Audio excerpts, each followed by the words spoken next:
Hello, everyone, and welcome to Write Hive 2025. Thank you so much for joining us here today. Today with us, we have Shannon Winton, who will be giving a lovely presentation. Shannon? Hi, everybody. I'm Shannon Winton. I am a developmental editor of science fiction and fantasy, and I'm a huge nerd for things like urban legends and fairy tales and all of those, mythological, historical stories that we've told in the past or that we continue to tell into the future. So a little bit more about me. As I said, I am a developmental editor. I am a serial volunteer. So I am the Editorial Freelancers Association Houston chapter coordinator.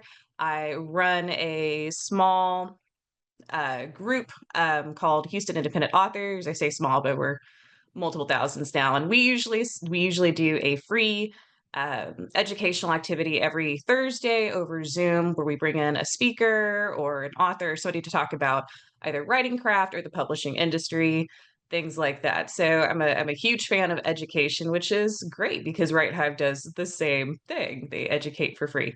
So let's talk about our actual activity today, urban legends for writers. So, urban legends and myths and fantasy, they're all stories that were originally orated.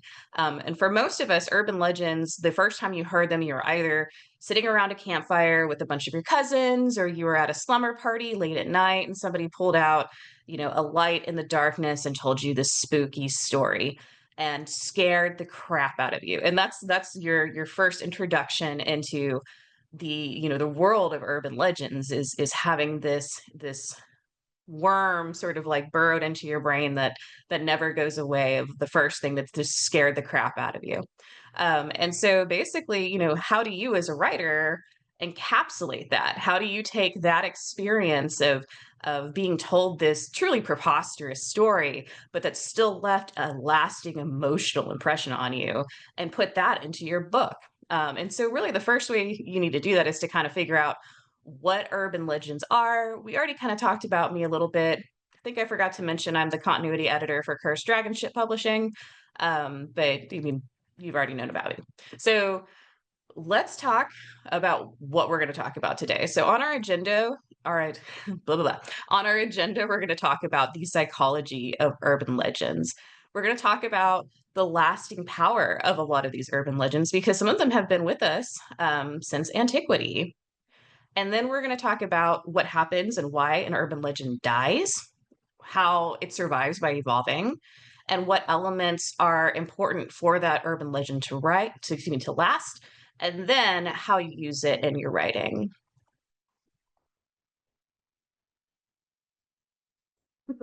So first things first, what is your favorite urban legend? Most of the time, it's one of the very classic ones, but you may have heard some that are relatively new. I would have to say my favorite urban legend is the wandering hitchhiker.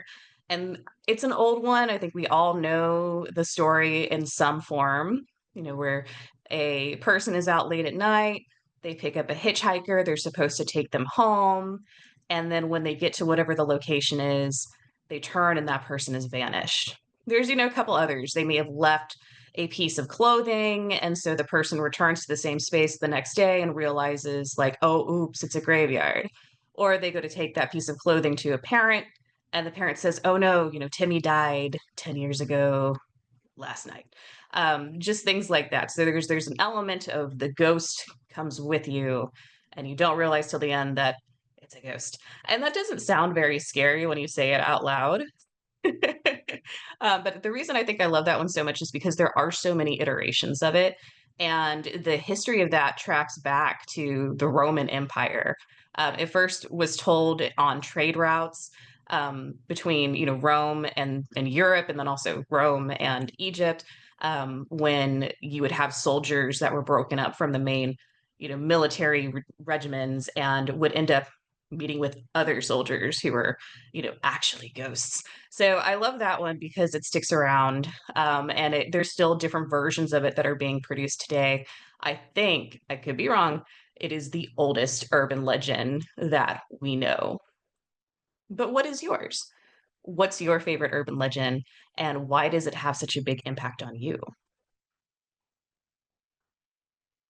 Right, so let's actually define an urban legend. What is an urban legend? So it differs from other types of folklore and myths, and then also misinformation. So in folklore, oftentimes you have a fully encapsulated story about other people. It's not about anybody that you know. When we talk about folklore, we're talking about like Cinderella would be considered folklore. Hansel and Gretel, it would be considered folklore. Folklore is essentially stories that are oftentimes morality tales, and they happen to somebody else. And oftentimes, those somebody else's are children. Myths are a lot different because they usually include supernatural deities. It's not saying that folklore can't, because there is often magic, but they don't often include gods, whereas myths are very God focused and God based, or, demigod, or, that kind of thing. Fae, creatures that are supernatural are often the main characters. Misinformation, on the other hand, is given as truth and isn't necessarily story based at all. Simply like, oh, did you know that if you eat too much garlic, it can make you bleed out? There's no story to that. It's just kind of a lie. But it sounds scary, so people will continue to share it. So the main thing that differs misinformation is that narrative structure. But generally, urban legends have a secondhand encounter vibe to it. This didn't happen to me. It happened to my cousin. Or it didn't happen to me, but my school teacher's best friend. It didn't happen to me, but that guy I used to date, the person that he goes to the bank and talks to, the front teller, it happened to her. Right. So there's this sense that these are grounded in your reality. These occur down the street from you, that this could happen to you. And most of the time, unlike myths and folklore, which are relatively static in their tellings, where the majority of the story will maintain the same, especially here in America, where they've already been written down and they exist in kind of a flat format. Excuse me. Um, Generally speaking, your urban legends are going to change and evolve to reflect modern anxieties. There are a number of urban legends we don't hear anymore because they were based in racism, based in sexism, based in the scary other, that those particular viewpoints are just not common anymore, thankfully. But because those urban legends required them to have that sense of fear of the other, and we no longer have that, they've died. You can find them written down somewhere in obscure texts, but you no longer hear people repeating them, luckily. But that is something that will occur. Is the modern anxiety aspect to it is a requirement for that urban legend to thrive. A less terrible reason is because whatever that technology or modern anxiety is has evolved itself. So for instance, there's that whole thing about children dying from eating Tide Pods. In about 30 years, this is going to be something that our children look back at and laugh at because it's so stupid. But it's something that drove fear into parents about 10 years ago, that even if you did the best you could with your child, they may do something truly stupid and poison themselves because they're going to eat Tide Pods. And this came from instances that maybe occurred once, maybe twice, but were turned into this like fervor that it's an epidemic of kids eating Tide Pods and being sent to the hospital and dying of exploded stomachs and other, you know, spun up BS. And it's a reflection of technology change. It's a reflection of, modern parenting not being close enough, even though we do helicopter way more than other generations have.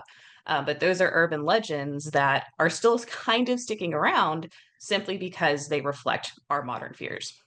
Oftentimes, urban legends also include elements of crime, whatever it is that is the most scary thing in society today. And they introduce the other, which we've already kind of talked about a little bit.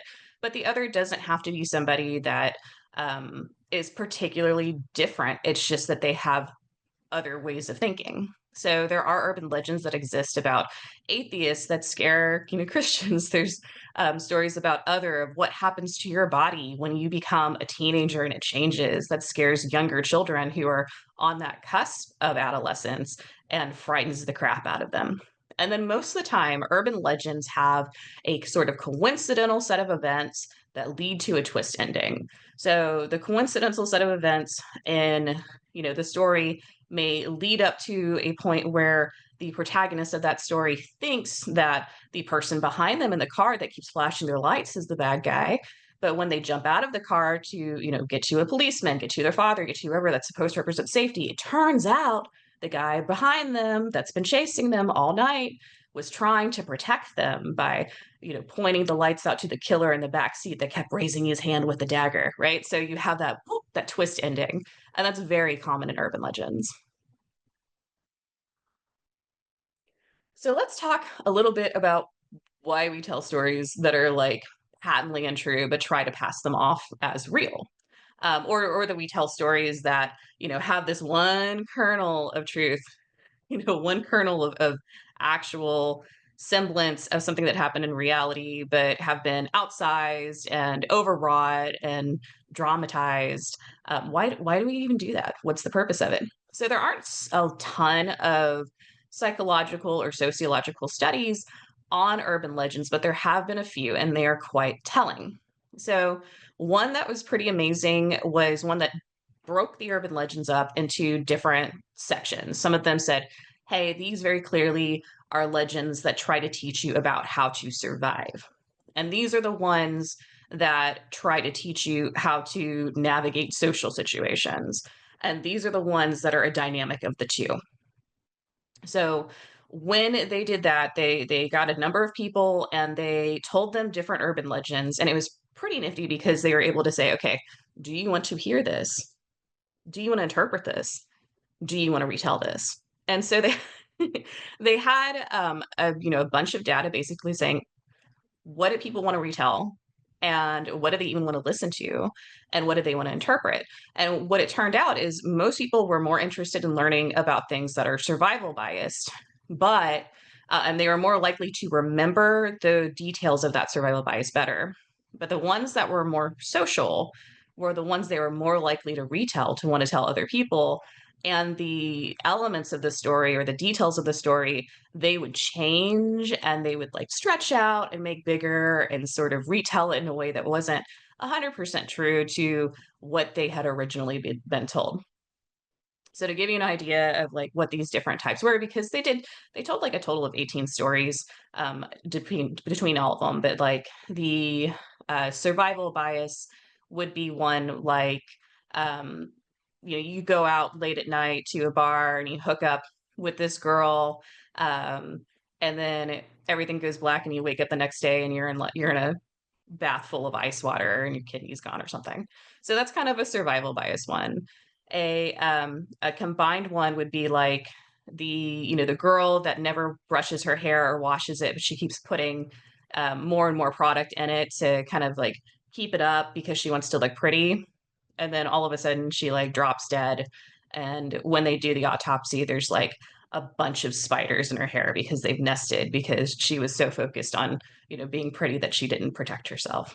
Um, and then the social one would be like, you start sexting with this guy, or there's a girl who was sexting with this guy for a while, and they went to go meet up, and she realizes it's her own dad.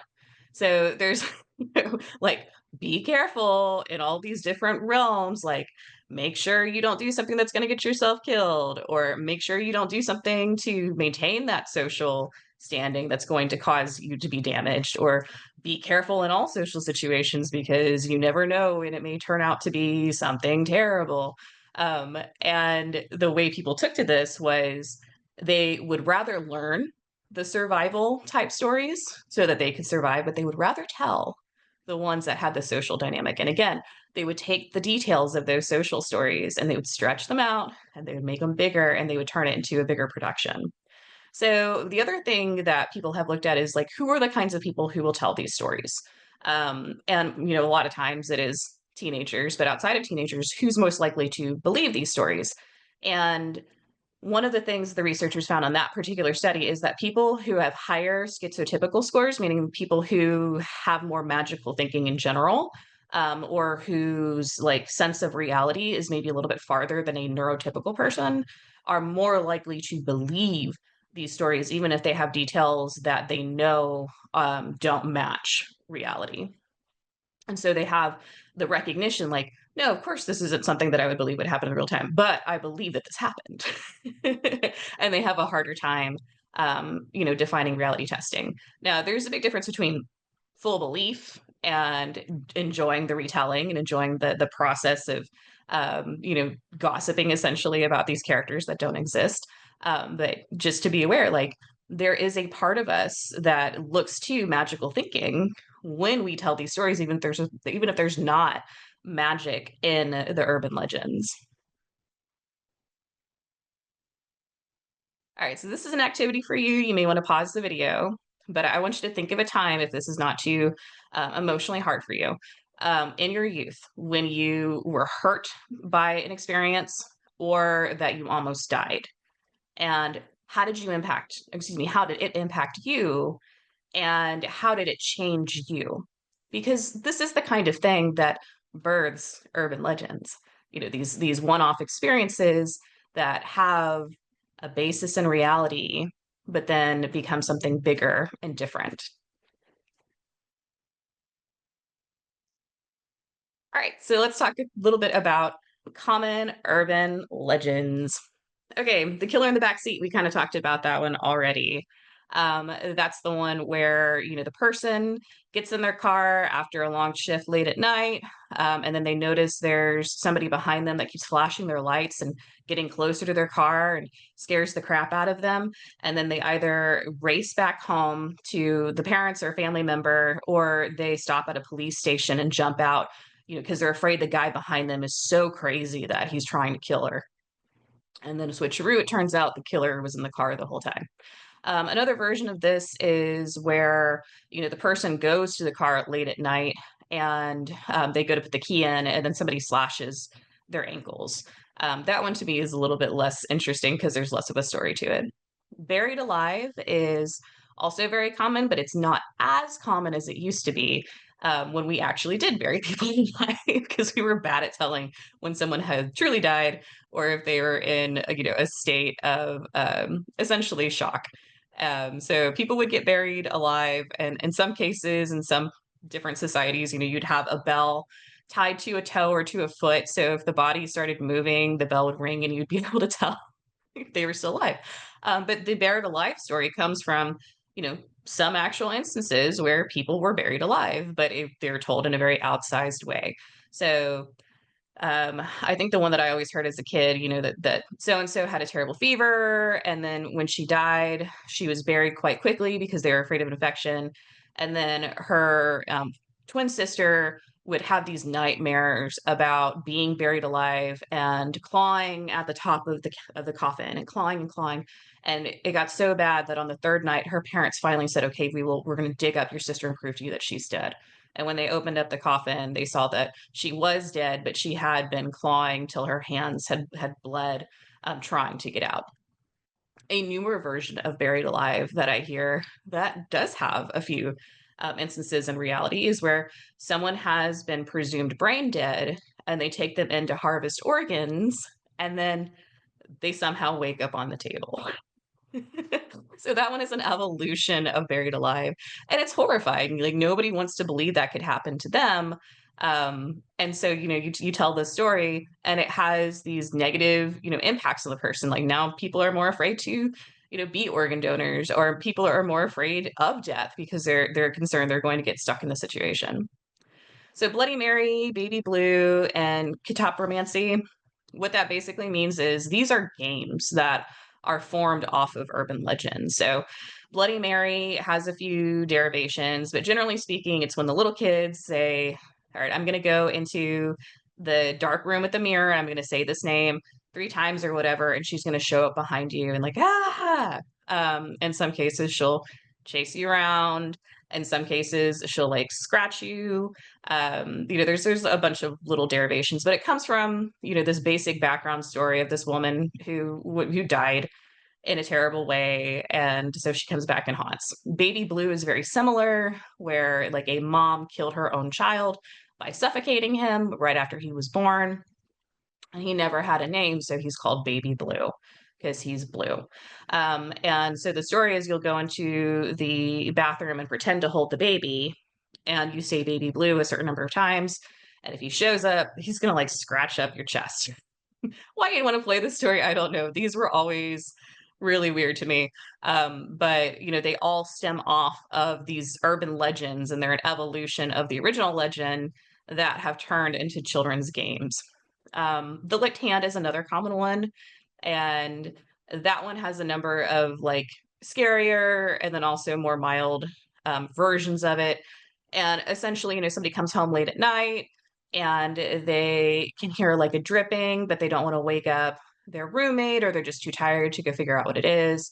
And so they just keep putting their hand down, and their dog licks their hand through the night. So whenever they wake up and they hear strange noises, they just reach down, the dog licks their hand, and it makes them feel a little bit better. And then when they wake up in the morning, either the roommate is dead or the dog is dead, and something is written in blood on the wall. So the one I always heard was, really terrible, where the dog is dead and the dog's blood, it's even killers can lick. And it's just like, ooh, creepy, creepy. I really like Raw Head and Bloody Bones because this is one that transmutates across like numerous cultures. And so you have East Asian elements of Raw Head and Bloody Bones. You have like African American takes on Raw Head and Bloody Bones. There's a lot of derivation in Appalachia for Raw Head and Bloody Bones. And the few stories that I'm going to tell are going to probably not match what you know, because those who do have Raw Head and Bloody Bones in their background, like it has been taken and run with. And so essentially, Raw Head and Bloody Bones could be the same person, or it could be two different entities. But basically, it's a skeleton and a head with no skin on it. And they'll come and bother you. I shouldn't say bother. They'll come in and mess with you if you go do things you're not supposed to. So a lot of the stories are around, bloody bones coming up out of the creek or the river if you get too close, or that raw head will fall on you from the chimney if you go messing in the hearth too much. And a lot of these stories come down from trying to scare the kid into doing something that isn't stupid. So don't go play next to the river because you could fall in the river and drown. May not get your 5 or 7-year-old to actually listen to you, but if you tell them a scary skeleton is going to rise up from the river and grab you, they may stay back. Or leave the fire alone because it can burn you, may not get your kid to leave the fire alone. But being told that like this scary skull is going to topple down from the chimney and land in your hands may scare you away from doing the stupid like touching the fire activity. So I love those because there is an element of education by scaring the child into conformity. And I don't love it because of that, but I love the way the urban legend has been transmogrified into a teaching tool. And I find it not delightful because I would never want to do that to my own kids, but just kind of amazing the way urban legends were, pushed into this other role as an element to keep your kids safe. All right, so we have newer legends that I think are going to be the next phase of where urban legends go now that so many people are internet based and so much of our storytelling occurs online. Slender Man is one with a large amount of staying power. I honestly don't even remember when Slender Man came out, but the basic legend is that he's in all these pictures in the woods, or he's in pictures that involve a lot of children and orphanages and things like that. And being around Slender Man for too long will cause you to go crazy. And so the actual like original picture is just this weird stick figure kind of guy behind a whole bunch of kids running down a path. But it evolved from there. And I think one of the reasons why it has so much staying power is because of, the silly pictures that people made, but also because a group of teenagers actually wanted to become kind of acolytes from Slender Man and attempted to murder a friend as part of their Slender Mania. The other kid did survive, but the fact that it, transformed from a silly, story or something that kids just talked about into impacting, somebody in the real world. Um, and then it was shared in the news, and there was a whole bunch of like media coverage about Slender Man. It maintained staying power, I think, a lot more than it would have if it had just been essentially another creepypasta. Creepypastas are just like little stories that are told on the internet, very much like urban legends that are, just little scary things. If you are on TikTok or you are on YouTube, there are a number of things that are either like liminal spaces, or going through the back rooms, and investigating these closed down malls that are messed up, or like going into a basement somewhere and seeing just a bunch of still water. It doesn't sound scary to a lot of us, but the idea of a dead space in reality is quite frightening. And so to have the visual of that to add to that, that aspect of, the society that has died either in areas where there's too much like nuclear radiation, or that there was some sort of like gas leak or chemical leak and everybody had to leave all at once and has left, these whole towns that are empty, that are ghost towns, and wandering around them grabs a lot of attention, and it's just spooky.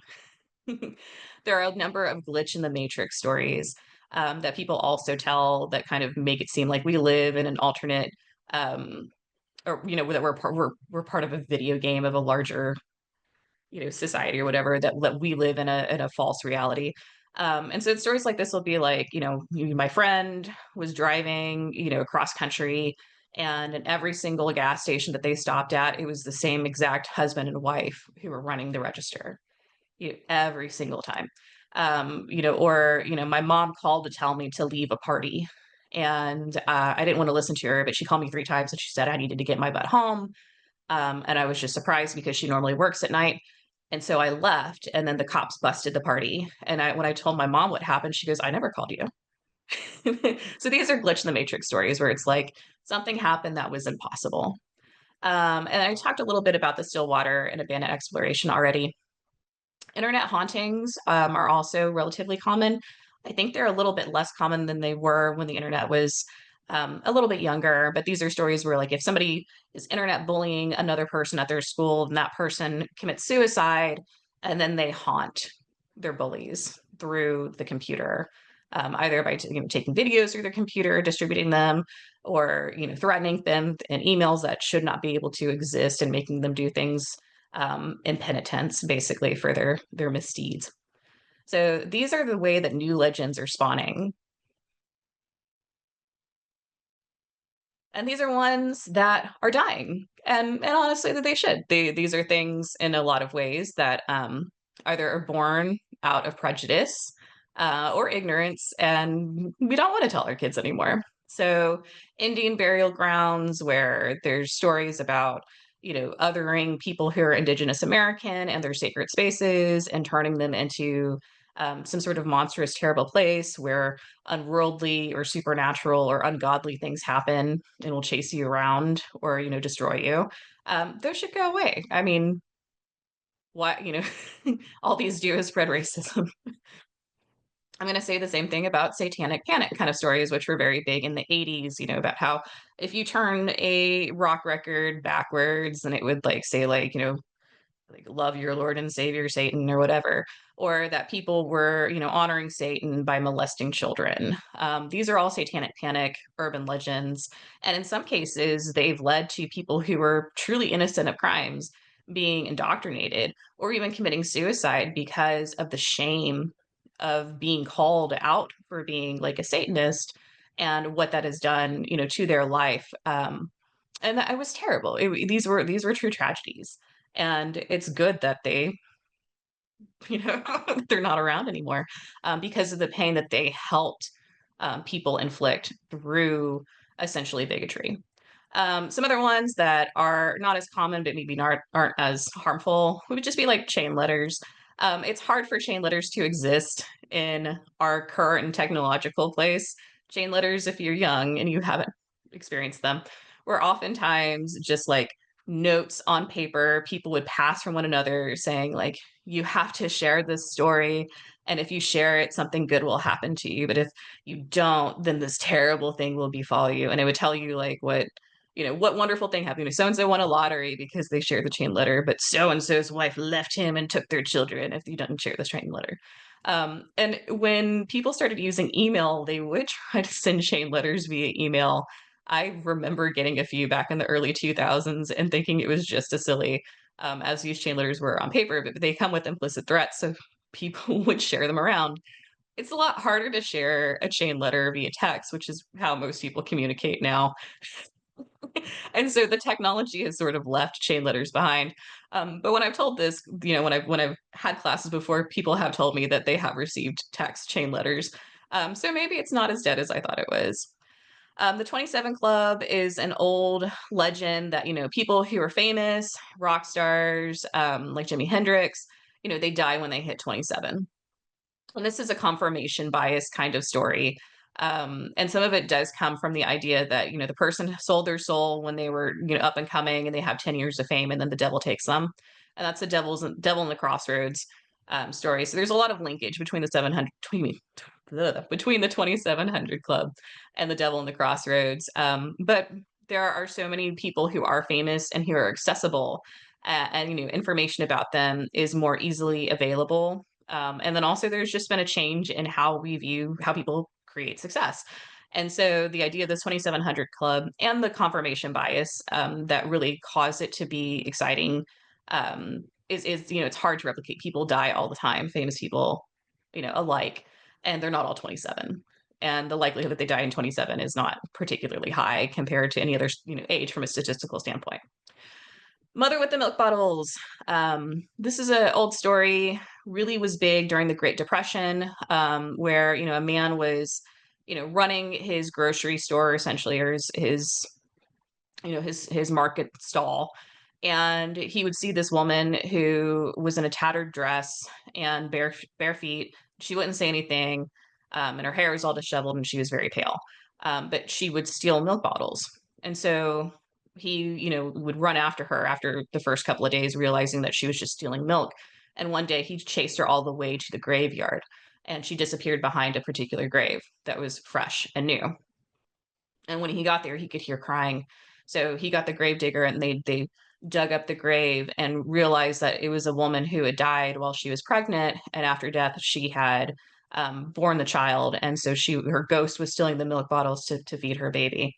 Yeah, this one's just kind of dying out because we don't feed babies regular milk, and we we don't bury women who could have viable children even if they have died.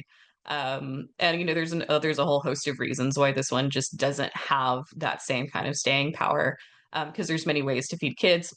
Plus, also, and this is more of a scientific thing, if you die, you can't initiate birth.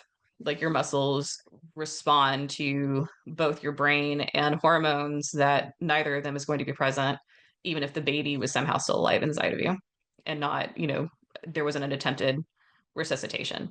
So that one is also disappearing. But some of these, they're dying because the technology has changed. Some of these are dying because we as a society are moving past them. So what leads to legendary death? um, as we said, there's a sense of gender disparity that is required for these legends to work that doesn't match, our current morals or values as a society. Why would it be a woman running to find her kid's milk when we believe men are supposed to be equal parents? Just little things like that. Or the legend only works if there is a gender divide, and that gender divide is no longer as strong as or structured as it was before. Again, technology that requires, excuse me, stories that require technology to be a certain way, either in the story or how that story is propagated.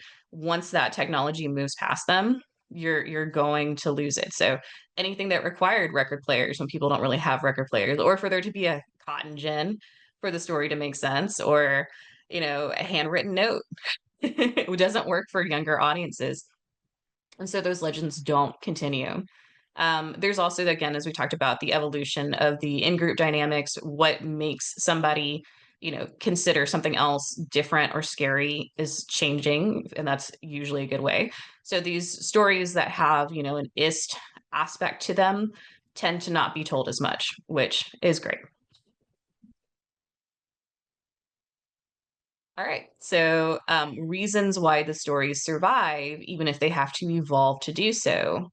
Oftentimes in these stories, the protagonists, as bare bones or basic as they are, mirror the audience. This is a young couple, in a car just wanting to make out. We will always tell these stories of the lovers, lovers lane stories, the murder on lovers lane, because kids still do this. They still go out in their cars away from mom and dad and they make out, in a secluded area where they won't be bothered. And I mean, and in all reality, there are still murders like in real life on Lover's Lane. Of course, these stories make these things seem outsized, and it's always somebody that's like, escaped an institution of some sort in these stories, but there is some grounding in reality here. But the fact is, if you tell a story to a teenager who wants to go make out with their boyfriend, girlfriend, or whatever, and they can't do it underneath, their parents' thumb, this story is going to appeal them a lot more because, in a very basic way, the protagonists of the story mirror them as an audience. The characters will put themselves in a position where they either lose their safety nets, um, or they are revealed to have never had them, like in that situation. So, if you are exploring the woods for some reason, like at night, these are very scary things. And you would never want to do that because they are so scary. So you have no safety in this circumstance. Being home alone is also a really big one. The phone calls coming from inside the house is one that is also kind of dying because we no longer have landlines. But there is still a semblance of like scariness to it because a lot of times that story is about being a teenager who is babysitting. So they're in a position of responsibility in a situation where they cannot effectively protect themselves and their charges. So those things are, they're very scary. And the character, through no fault of their own, is in a situation that they cannot protect themselves. There are structural bones in these stories that work even with major detail changes. So, these stories about Lover's Lane, if you change out who the killer is, it still works. If you change out the location in the country, it still works. If you change out the genders of the characters in the story, it still works. So, big parts of the story can get lopped off and replaced from the original, but the bones of the story, the structure of the story, will still sit. It will still be scary. Oftentimes, your antagonist represents outside retribution from straying from the straight and narrow. And this is probably getting into the weeds a little bit, but essentially, you have a moral responsibility placed on you by your parent or older generations that in some way or fashion you are bucking. Or, they have put you into this box of what they think you should be, and the retribution comes from straying outside that box. You aren't supposed to have premarital sex, you get punished for doing that, or you find a way around it. You're not supposed to be growing up, but you're over here taking care of kids. What? And so, there's some sort of retribution. The antagonist is coming at you for change. And so the antagonistic forces actually represent being held into that box that you as a person do not want to be held, especially if you're a young person who is trying to form who they are as a budding adult.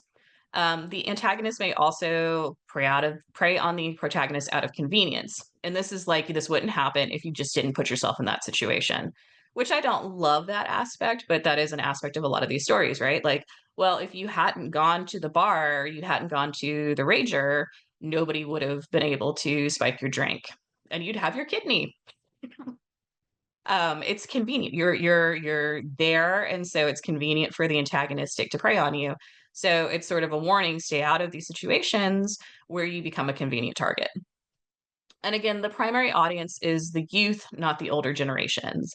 The reason Satanic Panic is no longer a thing is because the audience that that's supposed to scare was the parents in the 80s, people who are now grandparents, who are boomers. And so the stories, the focal point is to scare the older people, and the younger generations just kind of think it's silly.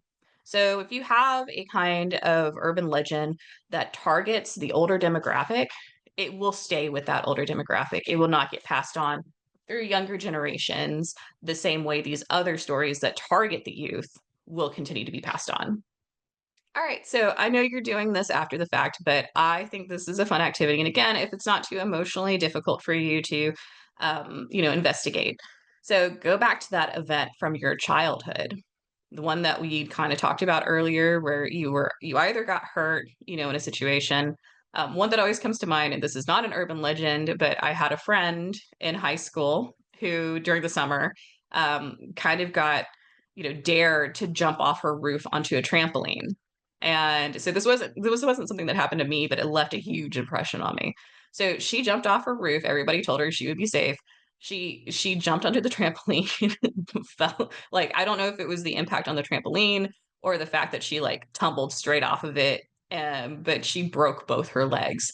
And so going into the ninth grade, she was in double casts. And so that was hugely impactful to me, as a child, or as a teenager, because I was like, whoa, because you think somebody does something stupid, it's just stupid. You don't realize that there are these seemingly outsized repercussions for being dumb. And so that left a big impression on me. But yours may be a very different story. You may have been a passenger in a car wreck, and you had nothing to do with that process, but it may have left a very outsized impact on you. Think about what you learned from that experience. Most of the time, we look at these things, we look back and say, I could have avoided this. If I had just done XYZ, this would not have happened. We end up trying to like break down the situation and figure out ways where we could have changed things so that we don't have to deal with it in the future. That if we just do XYZ, even if it's something that doesn't make a lot of sense. Like, I would not have gotten in that car wreck if we had just waited a few more minutes. And if I had hugged my spouse or I hugged my family or whatever before we left, we would have, we would totally hit, we would have been a different spot on the freeway. We'd never have hit, traffic where that dump truck would have, rolled into us. Right. So, like, always tell whoever you're with that you love them goodbye. And this is now the thing that I've learned, because that might be the difference between being in the accident and just being in the back of, traffic. Um, if it's a situation where you're completely powerless, that powerlessness may stay with you. And so come up with a quick scenario where that same experience happens to somebody else. But instead of it being natural, which we hope it was just a true accident, there's an antagonistic force causing it to happen. So teach someone else the lessons that you learned on your own by turning that lesson into a story. And when you do that, you created an urban legend. Okay, these are my works cited for the psychology studies. And that's what I have for you. So I hope this has been a very compelling and helpful deep dive into urban legends. If you want to find out more about me and my editing, or any of the other stuff that we do for Writer's Lunch to teach more information and topics that are relevant to writers, you can find us at Houston Independent Authors on Eventbrite. Or again, if you would like a little bit of help evaluating your own urban legend, you can find us at www.toneworksediting.com. Wonderful presentation. Thank you so much, Shannon. And thank you to everyone who was watching the presentation. And I'm sure if you have questions or if you guys want to share the activities that you worked on, you can do that in the Discord, in the channel provided. And I'm sure we'll see you in there for some post-event discussion. So thank you so much. Bye. Bye, enjoy the convention.